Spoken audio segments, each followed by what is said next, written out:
This is where I want the light to be in my picture, and I'd like some ferns to be standing out in front of the light. So here I'm just drawing them out lightly with a pen, just thinking about the composition, maybe 2 curled up ferns and 1 larger one. I'm going to use this masking fluid and a cocktail stick and just drag the lines out with the cocktail stick. It's a little bit messy and a little bit fiddly, but you can see it's sort of making a blue mark that will dry very rubbery. And if I've spilt a spot anywhere, I dip in that and use that to draw out.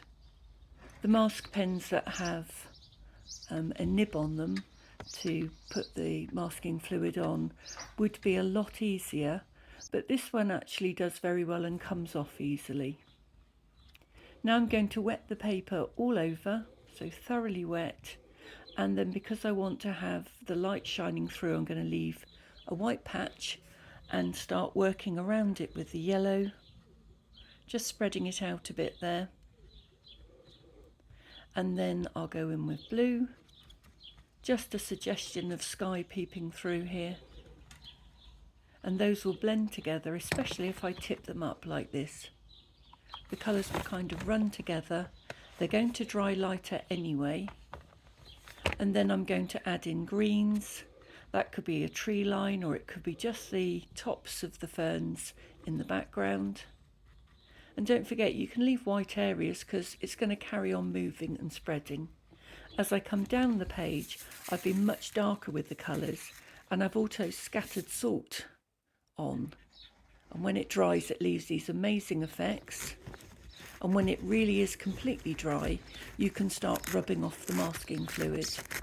It's sort of a rubbery solution that dries firm, and when it's absolutely dry and the paper's dry and there's no soggy salt sitting on the top, then you can rub it away. I usually use kind of a circular action as I rub. I go over it and check there's no more blue, and then I use a rubber to take out any pencil marks I can see. Now I'm working wet on dry, so the paint is quite wet, but I'm using a much finer brush to apply it to dry paper, and I'm just giving slightly more suggestion of the curl of the fern and some extra leaves, sometimes where there's no masking fluid. And eventually I add a few white pen details over the top. It's white acrylic paint that I got this week in a pen form, and so I'm just having a play with it here.